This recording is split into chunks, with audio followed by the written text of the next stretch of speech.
ஒரு காட்டில் ஒரு காகம் இருந்திருக்கு. அதுக்கு தண்ணி ரொம்ப தாகமாக இருந்திருக்கு. அந்த மரத்துல இருந்தே பறந்து போய் ஒரு இடமா பார்க்குது. தண்ணி எதுவும் இருக்கா, நமக்கு கிடைக்குமா, நம்மளால் குடிக்க முடியுமான்னு பார்க்குது. எங்கேயுமே அதை சுற்றி பார்த்த வரலும் எந்த இடத்துலையும் குளம் எதுவுமே இல்லை. என்னடா செய்கிறது, சரி மறுபடியும் நம்ம பறந்து போவோம், கண்டிப்பாக தண்ணி கிடைக்கும் அப்படின்னு சொல்லிட்டு நம்பிக்கையோட சரி நம்ம பறந்து போகலாம் அப்படின்னு சொல்லிட்டு பறக்கலாம் நினச்சி பறக்குது. இப்படி பறந்து போக போக அதுக்கு தாகம் அதிகமாகிக்கிட்டே போகுது. அது பறந்த வரையிலும் அதுக்கு எந்த குளமும் எதுவுமே இல்லை.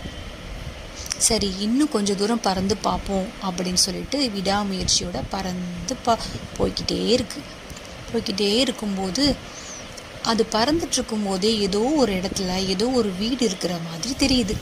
ஆஹா, ஏதோ ஒரு வீடு தெரியுது, அங்கேயாவது நமக்கு ஏதாவது தண்ணி கிடைக்குமா பார்ப்போம் அப்படின்னு சொல்லிட்டு அந்த வீட்டு மேலே கூரையில் உட்காந்து பார்க்குது. ஒரு சின்ன பானை இருக்குது. ஆஹா, அது ஏதோ பானை தெரியுதே அப்படின்னு சொல்லிட்டு அது எட்டி பார்க்குது.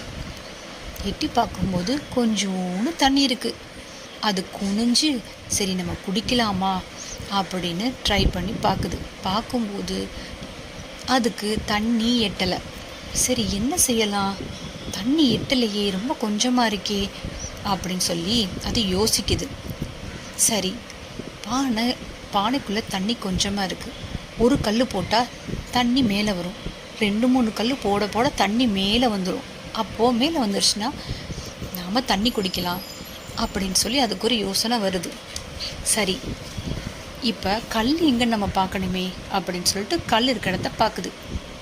சரி ஒரு கல்லை எடுத்து உள்ளே போடுவோம் அப்படின்னு சொல்லிட்டு ஒரு கல்லை எடுத்துட்டு போய் அந்த பானைக்குள்ளே போடுது. போடும்போது ஒரு கல் போட்ட உடனேயும் கொஞ்சம் தண்ணி மேலே ஏறுது. சரி மறுபடியும் குடிச்சு பார்க்கலான்னு குனிஞ்சு பார்த்தா அதுக்கு பத்தலை. மறுபடியும் இப்படி ஒரு கல்லாக எடுத்து அந்த பானைக்குள்ளே போடுது. தண்ணி நெம்பிடுச்சு. இப்போ அது தன்னோட தாகத்தை தீர்த்துடுச்சு. அதுக்கப்புறம் தன்னோட ஃப்ரெண்ட்ஸான மற்ற பறவைகளை கூப்பிட்டு நீங்களும் தண்ணி குடிங்கன்னு சொல்லுது. மற்ற பறவைகளும் சேர்ந்து நல்லா தண்ணி குடிக்கிறாங்க. அதோட விடாமுயற்சினால் அது தொடர்ந்து அது நினச்ச மாதிரியே அது தன்னோட தாகத்தை தீர்த்துச்சு.